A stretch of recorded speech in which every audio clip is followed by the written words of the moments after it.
இந்த தமிழ் மீடியத்தில் படித்தவர்களுக்கு தமிழக அரசின் வேலை வாய்ப்புகள் 20% வந்து வேலை வாய்ப்பு இருக்கு, 20% வேலை வாய்ப்பு இருக்கு. தமிழ் மொழியை வளர்க்க வேண்டும் என்பதற்காக தமிழக அரசு செய்திருக்கக்கூடிய ஒரு விஷயம் சலுகை, அதனால தான் அது கொடுத்துருக்காங்க. ரிட்டன் டெஸ்ட்ல 0 மார்க், 5 மார்க், 8 மார்க், ஏங்க நான் 65 மார்க், 65%, 60% எனக்கு கிடைக்கல. ஆனால் அந்த செலக்ஷன் லிஸ்ட்ல பார்த்தா நிறைய பேருக்கு 5 மார்க், 7 மார்க், 10 மார்க்லாம் போட்டிருக்கேன், 0 மார்க் கூட போட்டிருக்குங்க. அப்படின்னா இந்த 0 மார்க் போட்டுக்கிறவங்கெல்லாம் பிஎஸ்டிஎம் சர்டிஃபிகேட் கொடுத்தவங்க.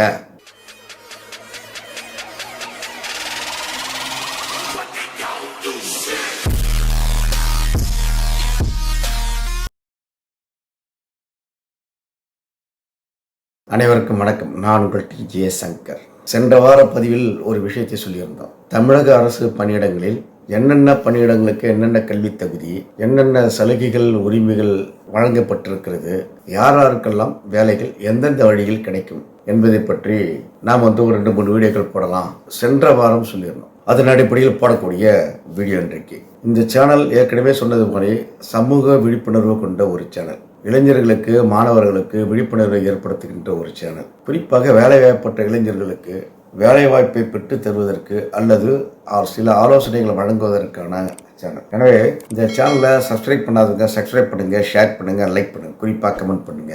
சென்றடையாதவர்களுக்கு சென்றடைவது இது இந்த சேனலோட முக்கியமான நோக்கம். நீங்கள் அதை செய்வீர்கள் என்று நம்புறேன். இன்னைக்கு தமிழக அரசு சொல்லியிருக்கக்கூடிய பல்வேறு உத்தரவுகள் இருக்கு, பல்வேறு வகையான சலுகைகள் வழங்கப்பட்டிருக்கு. கம்யூனல் ரோஸ்டரில் சொல்லியிருக்கு, எக்ஸர்சைஸ்மெண்ட் சொல்லியிருக்கு, எக்ஸர்சைஸ் டிபெண்டன்ட் சொல்லியிருக்கு, கலப்பு திருமணம் ஏற்கனவே சொல்லியிருக்கு, போன வீட்டில் சொல்லியிருக்கு.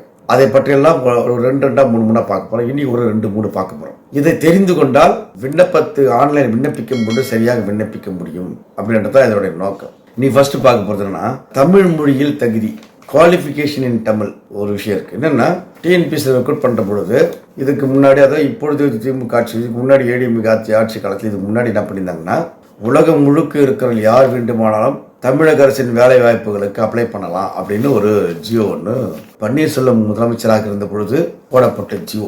அந்த ஜியோவில் இப்போ லைட்டாக மாற்றிட்டாங்க. இப்போ அதனால நான் அந்த ஜியோவின் அடிப்படையில் தான் வட மாநிலத்தவர்கள் தமிழக அரசினுடைய வேலை வாய்ப்புகளை விண்ணப்பிச்சாங்க. அதில் தமிழ் படிச்சிருக்குன்ற அவசியம் கிடையாது அப்படின்ற மாதிரி. அது மெட்ரிகுலேஷன் படிக்கணும், சிபிஎஸ்சி, சென்ட்ரல் யூனிவர்சிட்டி சர்டிஃபிகேட் அந்த மாதிரி இருந்தால் போதுன்னு சொல்லிட்டு விட்டாங்க.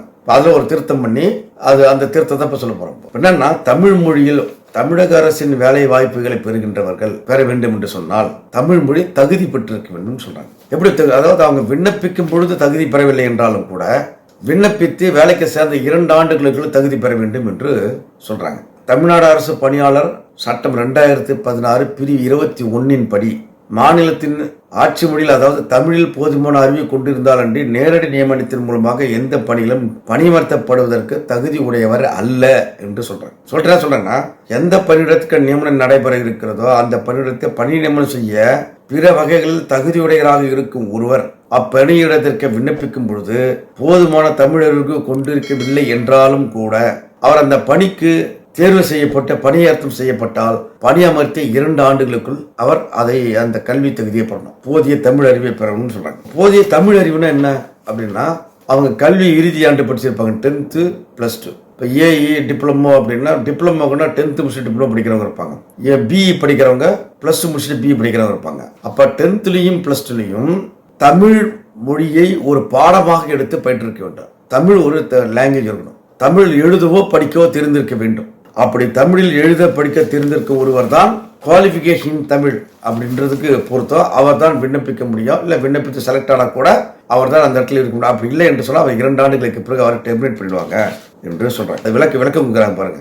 பின்வரும் தகுதியை பெற்ற ஒரு தமிழில் போதிய தகுதி உடையராக கருதப்படுவார். ஒரு பதவிக்கு நிர்ணயிக்கப்பட்ட கல்வி தகுதி குறைந்தபட்ச பொது கல்வி தகுதியாகவும் அதற்கு மேலும் இருந்தால் பள்ளி இறுதி பொது தேர்வு SSLC இல்லைன்னா 12ஆம் வகுப்பு அதில் தமிழை ஒரு பாடமாக எடுத்து பயின்றிருக்க வேண்டும் என்று அரசாணை சொல்றது. டிஎன்பிஎஸ்சி வழிகாட்டுது. அந்த சட்டம் 2016 சட்டத்தின் அடிப்படையில் இருக்கு. அப்ப 2014 இருக்குன்னா, அப்போ அந்த இவங்க என்ன பண்ணாங்கன்னா, யாரு ஓபிஎஸ் இருந்த பொழுது அவர்கள் போட்டதை டிஎம்கே ஆட்சிக்கு வந்த பிறகு இந்த கிளாஸை சேர்த்திருக்கிறாங்க. தமிழில் ஒரு பாடத்தை எடுத்து படிச்சிருக்கணும், எழுத படிக்க தெரிந்திருக்கணும். தெரியாதவர்கள் அதுக்கு விண்ணப்பிக்கவே முடியாது. விண்ணப்பித்தாலும் கூட 2 ஆண்டுகள் அவங்க டெர்மினேட் பண்ணிடுவாங்க. செலக்ட் ஆகிறாங்க 2 இயர்ஸ்ல டெர்மினேட் பண்ணிடுவாங்கன்ற அமெண்ட்மெண்ட் வந்திருக்கிறது என்பதை நான் சொல்லிட்டே இருக்கு.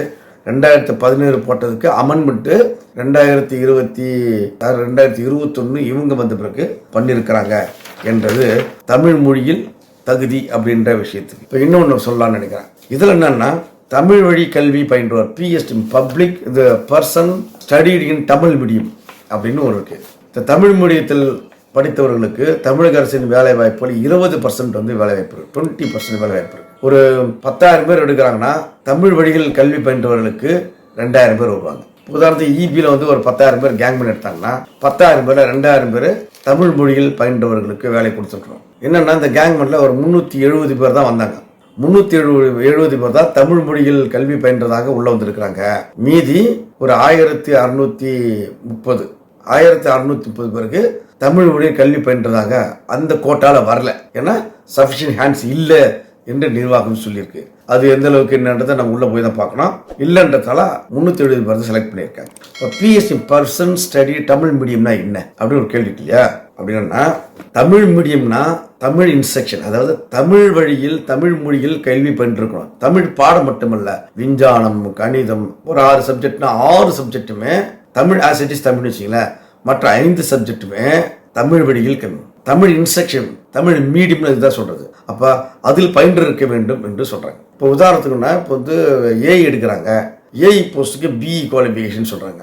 பிஇ தமிழ் வழியில் படிக்க முடியும். இப்போ எல்லா கிராஜுவேஷன் தமிழ் மொழியில் படிக்க முடியும். தமிழ் மொழியை வளர்க்க வேண்டும் என்பதற்காக தமிழக அரசு செய்திருக்கக்கூடிய ஒரு விஷயம் சலுகை, அதனால தான் அது கொடுத்துருக்காங்க.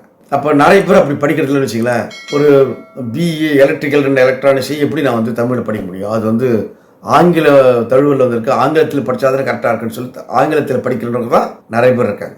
100% வச்சுங்களேன், டிப்ளமோ உட்பட. ஆனால் தமிழ் மொழியில் படிக்கிறவங்க இப்போ கொஞ்சம் கிராஜுவலாக இன்க்ரீஸ் ஆயிருக்கு. தமிழ் மொழியில் படித்தா உனக்கு வேலை, அப்படி அதனால தான் இப்போ நீ படிச்சினா நீ தமிழக அரசாங்கத்தில் உங்களுக்கு வேலை இருக்கிறது என்று சொல்லியிருக்கிறாங்க. அப்போ வந்து கேங்மேனாக தேர்வு செய்யப்பட்டவர்களை அவங்க எப்படி, அவங்க அதுக்கு குறைந்தபட்ச கல்வி தகுதி என்ன? 5ஆவதுன்னா அப்போ அவங்க வந்து என்ன கல்வி சான்று கொடுத்துருக்கணும்? 1ஆம் கிளாஸ்ல 5ஆம் கிளாஸ் வரையில் அனைத்து பாடப்பிரிவும் தமிழ் மொழியில் படித்திருக்க வேண்டும். இப்போ நிறைய ரிஜெக்ஷன் ஆயிருக்கு. என்ன பண்ணியிருக்காங்க அப்படின்னு சொன்னா, அவங்க வந்து 1ஆம் கிளாஸ் 2ஆம் கிளாஸ் 3ஆம் கிளாஸ் மெட்ரிகுலேஷன் படிச்சிருப்பாங்க. 4ஆம் கிளாஸ் 5ஆம் கிளாஸ் அது வரையும் அவங்க வந்து தமிழ் மொழி படிச்சிருக்காங்க. 5 8 10 12 கூட சர்டிஃபிகேட் கொடுத்துருக்காங்க. சர்டிஃபிகேட் கொடுத்தாலும் கூட நீங்க எந்த சர்டிஃபிகேட் ஐஎஸ் குவாலிஃபிகேஷன் கொடுத்துருக்கீங்களோ அதுவரையில் தமிழ் வழியில் பயின்றதாக கொடுத்துருக்கோன்றது ஒன்று. அப்படி இல்லை, நீங்கள் 5ஆவது வரை தான் படிச்சிருக்கீங்க அப்படின்னா, நான் வந்து 1லேருந்து 3 தமிழ் வழி கல்வியில் தான் படித்தேன்னு எந்த ஸ்கூலில் படிச்சிக்கலாம் அங்கேருந்து வாங்கின அந்த சர்டிஃபிகேட்டும் ஃபார்மெட் அந்த ஃபார்மெட்டில் பிஎஸ்டிஎம் ஃபார்மெட் இருக்குது, அந்த ஃபார்மெட்டில். அப்புறம் 4ஆவது 5ஆவது கரண்ட்டாக கடைசியாக படித்த ஸ்கூல் இருக்கும், அந்த ஸ்கூல்லையும் ஃபார்மெட்டில் 2 சர்டிஃபிகேட்டாக இருக்கணும். இல்லை முதல்ல இருந்து ஒரே ஸ்கூல்னா ஒரே ஃபார்மெட்டில் ஒரே ஒரு பிஎஸ்டிஎம் சர்டிஃபிகேட் போதும். ஆனால் என்ன இருக்குன்னா, அவர் தமிழ் மொழியில், அதாவது public person study in Tamil மீடியத்தில் அனைத்து பாடப்பிரிவுகளையும் தமிழில் பயின்றார் என்று அந்த பள்ளியில் இருக்கக்கூடிய தலைமை ஆசிரியர் சர்டிஃபிகேட் கொடுத்துட்டு வித் ஃபார்மெட்டில் கொடுத்துருக்கணும். அப்படி கொடுத்துருந்தால் அது தமிழ் வழியில் பயின்றதாக அர்த்தம். அப்படி பயின்றவர்களுக்கு 20% கோட்டா. இப்போ கேங்மேன் உதாரணத்துக்கு கேங்மேனை 10,000 பேர் 2,000 பேர் எடுத்துருக்கணும். 370 பேர் தான் எடுத்தாங்க. சஃபிஷியன்ட் ஹேண்ட்ஸ் இல்லை. அப்போ சஃபிஷியன்ட் ஹேண்ட்ஸ் இல்லாதனாலே என்ன ஆச்சுன்னா, அந்த 370 0 மார்க் வாங்கினவங்களும் அதில் வந்துருக்கிறாங்க. ரிட்டன் டெஸ்ட்டில் 0 மார்க் 5 மார்க் 8 மார்க் ஏங்க நான் 65 மார்க் 65%, 60% எனக்கு கிடைக்கல. ஆனால் அந்த செலெக்ஷன் லிஸ்ட்டில் பார்த்தா நிறைய பேருக்கு 5 மார்க் 7 மார்க் 10 மார்க்லாம் போட்டிருக்கேன், 0 மார்க் கூட போட்டிருக்குங்க. அப்படின்னா இந்த 0 மார்க் போட்டுக்கிறவங்கெல்லாம் பிஎஸ்டிஎம் சர்டிஃபிகேட் கொடுத்தவங்க, தமிழ் வழி கல்வி பயின்றதுனால் அந்த சர்டிஃபிகேட் ப்ராப்பராக அவங்க கொடுத்ததுனால, அப்புறம் நம்பர் ஆஃப் ஸ்டூடெண்ட் அந்த பர்சன்ஸ் எத்தனை பேர் பார்த்தா 2,000 பேரை வரிசைப்படுத்தி பார்த்துருப்பாங்க. 2,000 பேரை வரிசைப்படுத்த 307 பேர் தான் தேடி இருக்கிறாங்க. அதனால தான் 0 மார்க் வாங்கினா கூட அதில் வந்திருக்கிறாங்க என்ற விஷயத்தை பிஎஸ்டிஎம் என்ற விஷயத்தில் பார்க்க வேண்டியிருக்கு. அப்போ ஒரு ரெக்ரூட்மெண்ட் வருது. ஆனால் இது வந்து கேங்மேன் ஃபர்ஸ்ட் டைம் எடுத்ததுனால அது எப்படி சப்மிட் பண்ணோம் போனவன்னு தெரியல. சர்டிஃபிகேட் கொடுக்கும்போது அவசரமாக கொடுத்தாங்க, அதை செக் பண்ணாங்க, எப்படி செக் பண்ணாங்கன்னு தெரியல. கால அவகாசமும் கொடுக்கல. உண்மையிலேயே தமிழ் வழி கல்வி பயின்றவங்க பிரிஸ்கிரிப்ட் ஃபார்மெட்டில் கொடுக்காம ஒயிட் பேப்பரில் டைப் வச்சு கொண்டு வந்து கொடுத்தவங்களா இருக்கிறாங்க. இப்படி பல வகையாக அவங்க கொடுத்ததன் காரணமாக அந்த பிஎஸ்டிஎம் என்ற சான்றிதழ் அவங்களுக்கு ஃபார்மெட்டில் கொடுக்காததன் காரணமாக உண்மையிலேயே தகுதி இருந்த கூட 50 மார்க்கு 40 மார்க்லாம் எடுத்தவங்க கூட தமிழ் மொழியை படித்திருந்தா கூட அவங்களாம் பிபிபியினுடைய கேங்மேன் வேலை வாய்ப்பை பெற முடியவில்லை. அதான் பாயிண்ட். அப்போ அடுத்து வர ரெக்ரூட்மெண்ட்ல இனிமேல் கேங்மேன் அநேகம் மின்சாரத்தில் கேங்மேன் ரெக்ரூட்மெண்ட் இருக்காது, கள உதவியாளர் இருக்கும், மற்ற பதவிகள் இருக்கு வச்சுக்கலாம். இப்போ கள உதவியாளர் தான் ரீசெண்டாக பேசக்கூடிய விஷயங்கள் JASS எல்லாம் பேசுகிறோம், TLM பேசுகிறோம். இனிமேல் வரக்கூடிய ரெக்ரூட்மெண்ட்டில் அது TNPSC பண்ணாலும் சரி, EB பண்ணாலும் சரி, இந்த PSTM என்ற சர்டிஃபிகேட்டை கொடுக்கின்ற பொழுது எப்படி கொடுக்கணும்? நீங்கள் கடைசியாக அந்த உதாரணத்துக்கு டிப்ளமோங்க, ITI வச்சுக்கலாம், ITI எடுக்க போகிறாங்க.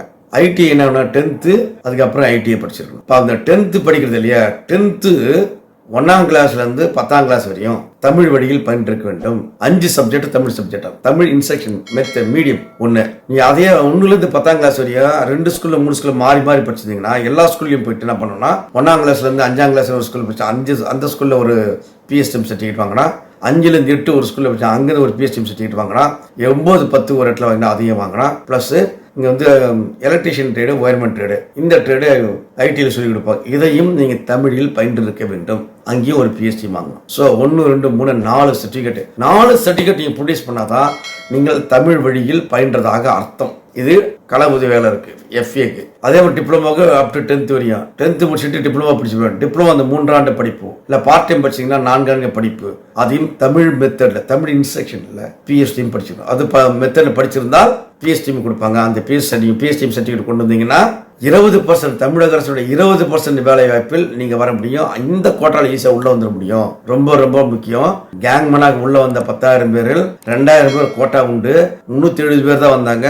மீதி பேர் வர முடியாததற்கு காரணம் அந்த சர்டிஃபிகேட் ப்ராப்பராக கொடுக்கலன்றது ஒன்று, சஃபிஷியன்ட் ஹேண்ட்ஸ் இல்லை என்பது ஒன்று. இந்த 2 காரணங்கள் இந்த PSTM இருக்கிறது என்ற விஷயத்தை நமது வேலை வாய்ப்பற்ற இளைஞர்கள் நண்பர்கள் புரிந்து கொள்ள வேண்டும். அடுத்தடுத்து EBயில் வரக்கூடிய ரெக்ரூட்மெண்ட்டோ இல்லை தமிழக அரசுடைய எந்த ரெக்ரூட்மெண்ட்டாக இருந்தாலும் இந்த PSTM சர்டிஃபிகேட்டை சரியாக பயன்படுத்தி வேலை வாய்ப்பை பெற வேண்டும் என்று உங்களுக்கு தெரிவித்துக் கொள்ள வேண்டும் என்பதற்காக இன்னைக்கு 2 விஷயம் சொல்லியிருக்கோம். ஒன்று, தமிழில் குறைந்தபட்ச கல்வி ஏதாவது ஒரு சப்ஜெக்ட்ல படிச்சிருக்கணும், எழுதவும் படிக்கவும் தெரிந்திருக்க வேண்டும். அப்படின்னா என்னன்னு சொல்லியிருக்கேன். அதற்கான சட்டம் என்பது என்ன சொல்லியிருக்கேன், 2016 செக்ஷன் 21 படி அது மினிமம் குவாலிஃபிகேஷன் இன் தமிழ் அப்படின்றது. PSTM person study in Tamil மீடியத்தை 20% வேலை வாய்ப்புகள் கோட்டா என்பது கொடுத்துருக்கு. அதுவும் 2020 சட்டத்தின் அடிப்படையில் செக்ஷன் 2ல D என்ற அடிப்படையில் அவங்களுக்கு கொடுத்துருக்கிறாங்க.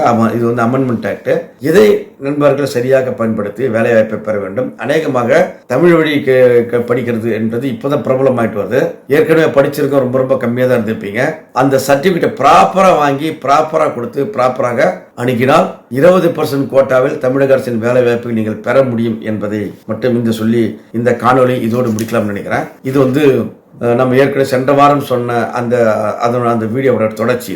வேலைவாய்ப்பற்ற இளைஞர்களுக்கு பல்வேறு அரசின் உத்தரவுகளை, மத்திய அரசின் உத்தரவுகளை, அவ்வப்பொழுது வரக்கூடிய நீதிமன்ற வழக்குகளுடைய உத்தரவுகளை, உச்சநீதிமன்ற வழக்குகளின் உத்தரவுகளை உங்களுக்கு கொண்டு வந்து சேர்ப்பது தான் இந்த வீடியோவோட நோக்கம். வேலைவாய்ப்பற்ற இளைஞர்களுக்கான புதிய புதிய விஷயங்களை சொல்லி அவர்களை உற்சாகப்படுத்துவதும், அவர்களை ஒழுங்குபடுத்துவதும், அவர்களை அடுத்து இந்த சமூகத்தினுடைய மிகப்பெரிய எதிர்காலத்தினுடைய சந்ததியை நிலைநாட்டுகின்ற விஷயமாக, எதிர்காலத்தை தமிழகத்தினுடைய, இந்தியாவுடைய ஆட்சியாளர்களாகவோ அல்லது பொருளாதாரத்தை நிர்ணயிப்பாக இருக்கக்கூடிய உங்களுக்கு வழிகாட்டக்கூடியதற்கான ஒரு செய்திகளை ஒரு சின்ன சின்ன வீடியோக்களை நம்ம போடுறோம். இதை நீங்கள் பார்த்து பயனடைய வேண்டும் என்று அன்போடு கேட்டுக்கொள்கிறேன்.